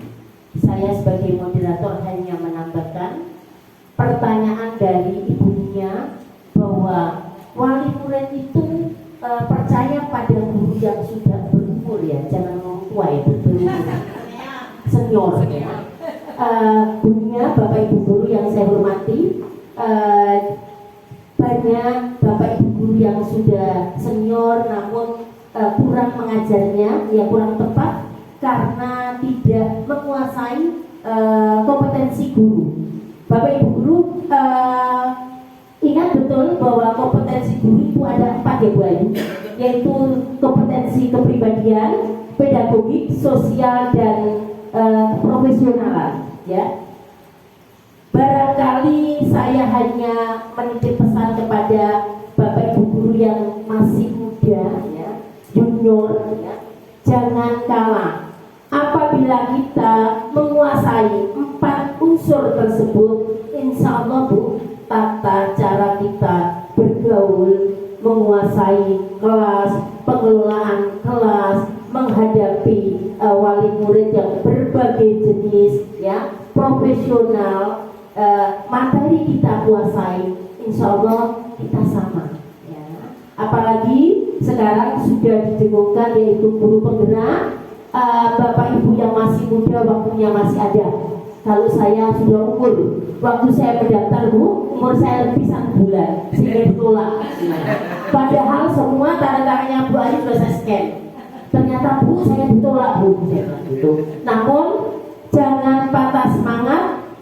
Pada Bapak Ibu guru yang tidak menjadi guru penggerak, jangan loyo.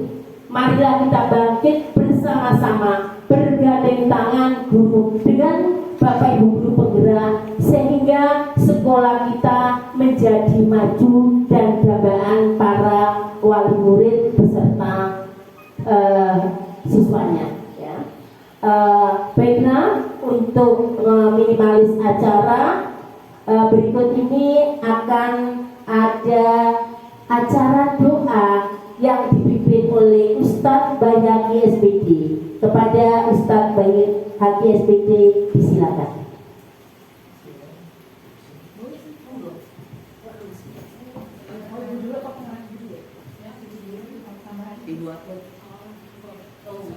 Doanya terakhir.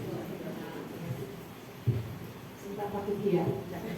Masih itu belum main tulisan. Bismillahirrahmanirrahim. Terima kasih Ibu moderator Ibu Gusnul selaku materi. Teman-teman, ini luar biasa. Saya merasa semakin bodoh. Ya, semakin banyak ilmu yang kita dapatkan, kalau saya pribadi terus terang merasa semakin bodoh. Ternyata saya ada yang tidak tahu. Jadi yang kita tidak tahu, mulai tahu. Karena gini, mungkin sedikit pengalaman. Ketika saya mengajar dulu, kan tidak ada guru penggerak, tidak ada tidak ada pelatihan-pelatihan, tidak seperti sekarang. Kita sekarang banyak sekali tempat kita menimba ilmu, ya bisa kita belajar sendiri, bisa melalui online maupun offline ya. Kalau saya dulu ilmu saya ke toko buku, saya punya buku bagaimana menjadi guru idola. Itu buku kesukaan saya. Saya merasa saya belum maksimal. Kalau bilang ya kita namanya manusia seperti tadi tidak ada yang sempurna, pasti ada kekurangan.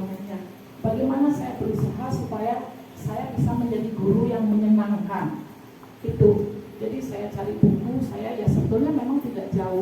Kita sebagai seorang guru, memang kita tidak boleh kita menjadi diktator. Kita guru itu harus menjadi teman. Karena kalau tidak salah, ini pernah saya sampaikan, kita tidak tahu anak itu berangkat dari rumah dalam kondisi apa.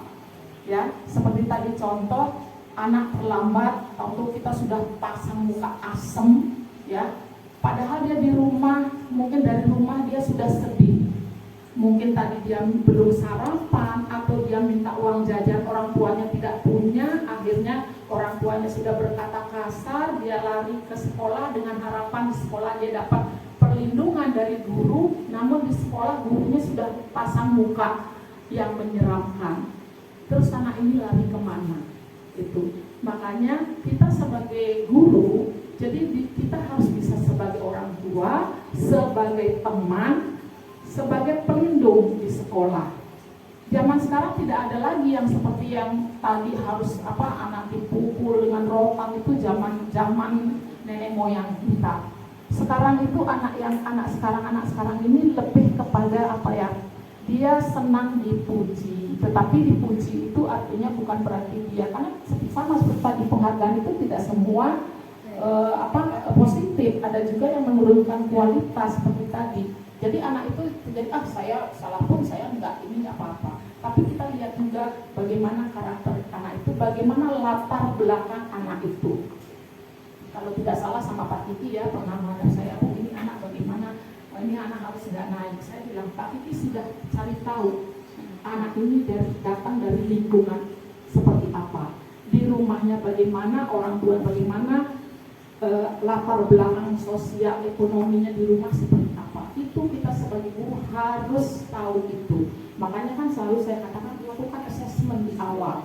Kita harus ketahui siapa anak itu datang dari lingkungan seperti apa. Itu yang pertama kita harus tahu anak itu, latar belakangnya. Nah itu, jadi budaya positif ini awalnya dari situ. Ya, awalnya dari situ kita harus seperti yang tadi yang segitiga institusi ya, itu memang benar. Jadi kita harus memposisikan diri kita dulu yang harus kita benahi. Kita nyuruh anak disiplin, kita nyuruh anak ini, tapi kalau kita datang ke kelas saja terlambat, anak mengerjakan tugas di kelas, kita sendiri keluar. Bagaimana kita bisa menjadi contoh? Bagaimana anak itu bisa punya budaya positif kalau kita gurunya tidak bisa? Nah untuk itu teman-teman, marilah kita ilmu yang tadi ini yang kita dapat ini coba kita ya, walaupun kita belum bisa mengambil semuanya, paling tidak ada yang bisa kita ambil, yang kita bisa terapkan ya. Jadikan anak itu sebagai teman kita itu, seperti yang tadi menyambut Bunia, seperti yang tadi Ribut dan asesmen itu sekarang tidak ada. Ya sebetulnya bukannya tidak ada, kalau saya bilang reward itu bisa saja, tapi kan reward itu tidak selalu berupa barang, tidak selalu berupa benda. Dengan pujian pun itu bisa. Misalnya contoh begini, anak itu kemarin dia dapat nilai 20. Jangan, kamu ini nggak bisa, sudah terangin kamu kopinya di mana sih? Paling tidak, oh ya bagus, kamu sudah dapat, besok lebih baik lagi ya. Itu sudah reward sebetulnya gitu. Jadi jangan anak dapat nilai jelek walaupun tidak sesuai dengan harapan kita kembali lagi, kita nggak tahu kondisi anak itu pada saat itu seperti apa. Mungkin dia sedang membutuhkan sesuatu, dimarahin orang tuanya, belum makan dan lain sebagainya. Tetap harus kita kasih pujian, mau dapat nilai jelek apalagi bagus ya. Yang jelek pun kita harus puji. Itu puji artinya, wah sudah bagus ya, sekarang kamu dapat 20, besok 30 ya. Itu kan artinya ada peningkatan gitu. Nah tadi kalau untuk bagaimana kita menghadapi orang tua yang mungkin yang punya penilaian terhadap guru yang baru. Kalau kita sudah memposisikan diri kita sebagai guru, jangan kita merasa guru baru. Guru tidak ada namanya guru baru, guru lama tidak ada. Yang namanya kita guru ya guru, sama semuanya. Itu sama. Seperti yang tadi disampaikan oleh Bu Haji, bagaimana kita supaya di oleh orang tua, yang pertama kita harus punya wibawa. Wibawa itu bagaimana? Ya, satu tadi menguasai materi. Karena orang tua itu kan pintar-pintar juga. Yang kedua, kita jangan pernah menyakiti anaknya. Ya, jangan kita pernah menyakiti anaknya. Ya, namanya kan saya pernah saya sampaikan berkali-kali bahkan buat kita anak itu jelek, hitam, dekil, bau buat kita. Tapi buat orang tua itu berdiam. Kita kembalikan ke anak kita. Kalau anak kita kan pasti kita saya cantik, ganteng. Buat orang lain belum tentu anak kita ganteng, ya kan? Itu. Jadi kita ya kita harus bisa memposisikan kita. Kalau kita sudah punya wibawa di depan orang tua, itu insya Allah orang tua akan menghargai. Gitu. Jadi jangan merasa saya guru baru itu nanti yang guru senior ini enggak. Itu hilangkan pikiran yang seperti itu. Begitu Anda melangkah ke kelas, saya guru, ya saya guru. Saya dulu orang tua guru saya itu banyak pejabat bukan pejabat kaleng-kaleng, ya. Tapi saya punya harga diri, makanya saya harga diri saya. Jadi kalau ada orang tua murid yang datang, kalau ada orang tua murid dan waktu itu dia mau masuk ke kelas, nggak saya kasih. Ibu ada perlu silakan tunggu di luar. Jadi kita harus punya wibawa kalau untuk orang tua murid. Tapi kita ke anaknya itu kita harus memberikan pelayanan maksimal. Bagaimana orang tua itu percaya ke kita bahwa dia menitipkan anaknya, merasa anaknya aman, nyaman, sehingga dia percaya menitipkan anaknya ke kita. Itu ya. Tapi kalau belum apa-apa, ya kayak tadi begitu masuk anak sudah kita bermasak pas membuka angker, anak kenapa kamu terlambat? Kenapa kamu nggak pakai baju ini? Kenapa ini? Nah itu orang tua sudah ya nilainya sudah negatif sama kita, ya. Jadi kalau anak itu dia pasti cerita di rumah. Anak itu gurunya cantik, gurunya ya mohon maaf mungkin ada yang bau keringat, terus berantakan, itu anak itu cerita kok di rumah. Benar nggak? Benar cerita dia. Ya, kita ngomong apa saja anak itu cerita. Jangan salah anak yang diam di sekolah karena dia takut sama kita. Di rumah anak yang serius, banyak nggak anak-anak yang serius? Banyak. Kalau di rumah kok serius banget ini. Kenapa di sekolah dia bisa diam? Karena dia takut. Ngelihat kita apa-apa udah takut duluan. Gimana dia mau belajar? Ya, jadi sapa. Jadi begitu anak datang, sapa. Ya, makanya usahakan nih. Nah, kembali lagi ngomong yang muda-muda, bukan berarti yang tua, ya. Usahakan sebelum bel sudah ada di kelas, ya. Usahakan. Coba di rumah mau bagaimana, mau urusan apa, mau berantakan, kok biarin aja nanti. Itu usahakan karena kan kita ini dititipkan orang lain, dititip barang hidup itu. Jadi anak itu disapa, hai, nah kamu tadi diantar sama siapa? Saya itu dari saya bisa mohon saya bukan dia, saya bisa meraih prestasi. Ya karena itu saya tuh belajar gimana sih menjadi guru idola, bagaimana sih menjadi guru. Jadi bukan saya udah timbul, kita kan pasti semua dari nol ya, dari kita kan lulus pengalaman nggak ada, tapi kita dari belajar cari tahu sana sini. Dan yang pertama adalah mau merubah diri kita, itu yang pertama ya. Mau merubah diri kita mau berubah nggak sih? Mau nggak sih? Pengen nggak sih kita jadi orang yang disenangi orang? Ya, itu dulu. Tapi walaupun dapat ilmu segudang, baca sana sini, tapi kalau nggak ada keinginan untuk berubah, ya susah. Tapi insya Allah ya, kalau kita punya niat tanggung jawab terhadap pekerjaan kita, itu pasti bisa. Dari saya mudah-mudahan apa yang kita dapat ini sebetulnya bagus banget, ini materinya bagus banget Bu Usnul, ini waktunya masih kurang banyak gitu ya. Dan saya juga nanti minta bukan hanya Bu Usnul sebagai guru penggerak, hal-hal yang seperti ini yang saya harapkan teman-teman yang punya pengalaman, punya ilmu, ayo kita duduk bersama mungkin sebulan sekali atau berbagi pengalaman seperti ini bagus sekali ya. Dan itu yang diharapkan oleh atasan-atasan kita juga, itu yang diharapkan gitu ya. Bukan cuma atasan, tapi memang sebaiknya kita saling sharing, berbagi punya sesuatunya.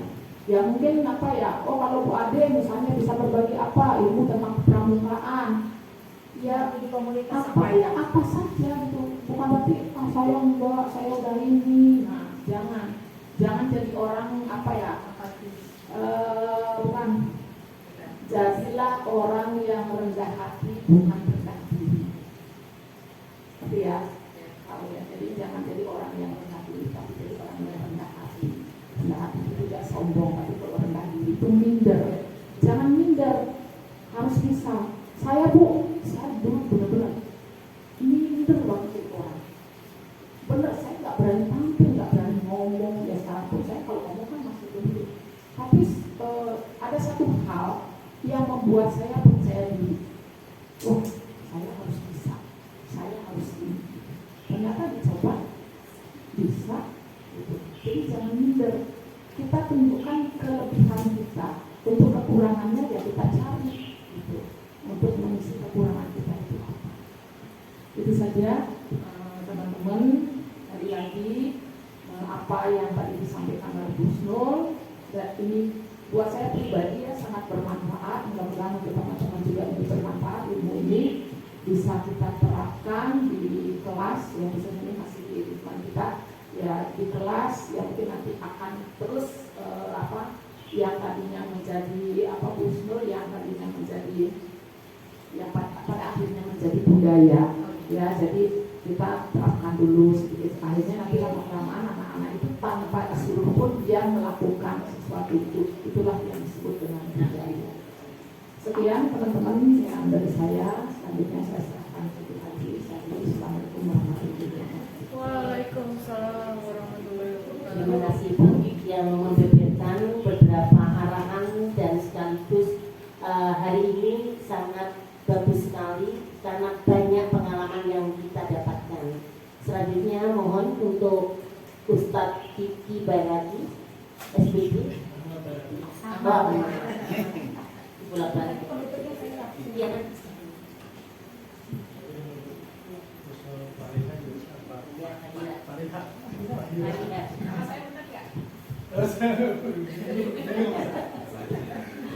Dibalik. Assalamualaikum warahmatullahi wabarakatuh. Waalaikumsalam warahmatullahi wabarakatuh. Marilah dengan membaca doa kita menutup acara kegiatan diseminasi dari penerapan budaya sekolah dari kegiatan guru penggerak Bu Usnul. Mudah-mudahan menjadi berkah buat kita semuanya dan menjadi pembelajaran yang sangat memberikan kita ilmu baru dan tentunya manajer ya Bu. Ada yang lebih paham manajer dari kaum muslimin. Yang dimana kita juga diberikan pembelajaran di situ ketika kita sakit, bahwa kita sakit itu diberikan sakitnya, diberikan ketidakenakan dalam selera dalam makan, dan juga dia harus dosa-dosa kita. Tapi ketika disembuhkan, apa yang kita dapatkan? Diberikan kesembuhan, dikembalikan lagi rasa selera makan kita, tapi dosanya nggak dikembalikan dari Allah. Kayak ya, kasih sayang Allah sangat luar biasa. Ya, mari kita bacakan doa bersama. Bismillahirrahmanirrahim. Allahumma shalli ala sayyidina Muhammadin wa ala alihi bima sabaqa wa nasir haqqa bil haqqi wal hadi ila siratal mustaqim wa ala alihi wa sahbihi haqqa qadrihi wa miqdarihi al-azim. Allahumma ahsin aqibatana fil umuri kulliha wa ajirna min khizyi dunya wa adhabil akhirah. Allahumma yassir 'alaina kulla 'asrin ونسألك اليسر والعافية والمعافاة الدائمة في الدين والدنيا والآخرة يا يسر يسر ويا مدبر دبر ويا مسهل سهل سهل علينا كل عسير بدين بتسير النبي ربنا تقبل منا إنك أنت السميع العليم وتب علينا إنك أنت التواب الرحيم ربنا آتنا في الدنيا حسنة وفي الآخرة حسنة وقنا عذاب النار صلى الله على سيدنا محمد وعلى آله وصحبه وسلم والحمد لله رب العالمين والسلام عليكم ورحمة الله وبركاته. Waalaikumsalam warahmatullahi wabarakatuh. Bapak Ibu, demikian rangkaian acara diseminasi positif oleh Ibu Husnul Fariha selaku guru penggerak angkatan ke-7. Mudah-mudahan kita bisa mengadakan perubahan di sekolah kita. Saya selaku moderator, apabila ada salah kata mohon dibukakan pintu maaf. Bapak Ibu, 2 nanas 2 ceri. Cakep. Dicampur gula enak sekali. Cakep. Cukup sekian pertemuan kali ini. Semoga kita bisa berjumpa lagi. Saya akhiri. Wassalamualaikum warahmatullahi wabarakatuh. Waalaikumsalam warahmatullahi wabarakatuh.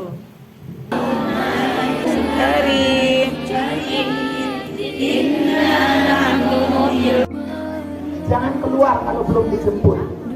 Dan kalau dijemput sama siapa, ini kemarin ibu anak keluar laporan, tapi ibu juga pernah mendengar juga ditanya dijemput sama siapa. Jawabannya misalnya Akan bersama-sama yaitu pembacaan Yasin yang rutinitas dilakukan di SDN.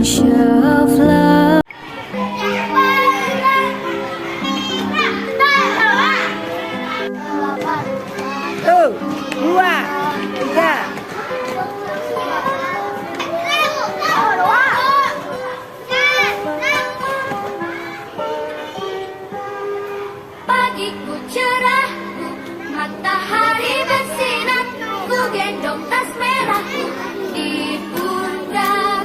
Selamat pagi.